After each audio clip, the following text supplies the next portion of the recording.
Hello guys, आप crypto का तो बहुत ज्यादा हाइक बन रखा है कि क्रिप्टो में पैसा डबल हो जाता है, ट्रिपल हो जाता है। पर मैं आज क्रिप्टो में होने वाले स्कैम्स के बारे में बात करूंगा, जिसको कहते हैं सबसे पहला होता है फेक कॉइन स्कैम, जिसमें कोई कॉइन का, जैसे कि रोनाल्डो का 7 नंबर CR7 नंबर कॉइन हुआ, उसमें बहुत सारे लोगों ने पैसा डाला। वैसे ही बहुत सारे कॉइन होते हैं जिसमें बहुत सारे लोगों के पैसे वैनिश हो जाते हैं। लोग पैसा डालते हैं, आपने 10,000 का एक कॉइन खरीदा, उस कॉइन की वैल्यू 1 या 2 रुपए हो जाती है, तो जिसने वो कॉइन निकाला वो पैसा सारा उसके पास चले जाता है, वो मार्केट से गायब हो जाता है। पोंजी स्कीम, जिसमें बोला जाता है कि इसमें पैसा डाल दो, उस कॉइन में पैसा डाल दो, वो डबल हो जाएगा, पर ऐसा नहीं होता। जैसे आप उसमें पैसा डालते हो और आपका पैसा वैनिश हो जाता है। फेक एक्सचेंज, बहुत सारे एक्सचेंज होते हैं जिसमें बोलते हैं कि इस एक्सचेंज से पैसा लगाओ। जैसे आप इस एक्सचेंज से पैसा लगाते हो ऐड के बेसिस पे या किसी के रिकमेंडेशन के बेसिस पे, वहां पे वो कहता है, जैसे आपका पैसा फंस जाता है, आपको बोला जाता है कि इसमें विड्रॉ नहीं हो सकता पैसा, वो क्या होता है, उसमें फंड गायब हो जाता है। जैसे ही वो पैसा डालोगे, पैसा विड्रॉ तो हो नहीं पाएगा, वो पैसा उसमें फंस जाता है। कैसे बाय करें? कॉइन मार्केट क्या वेबसाइट पे जाके किसी भी क्रिप्टो के बारे में देखें, व्हाइट पेपर, क्रिप्टो का व्हाइट पेपर पढ़ें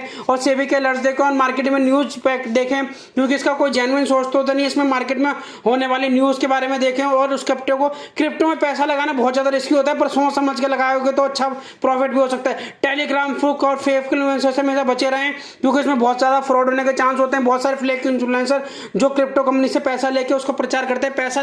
पैसा बचाना, पैसे का आना होता है। क्रिप्टो को मान लीजिए, बिना क्रिप्टो का स्कैम बहुत ज्यादा होता है, तो इस चीज को बचने के लिए हमेशा अपनी नॉलेज को बढ़ाएं, चीजों को समझें और ऐसे कंटेंट के लिए चैनल को जरूर फॉलो करो। Thank you.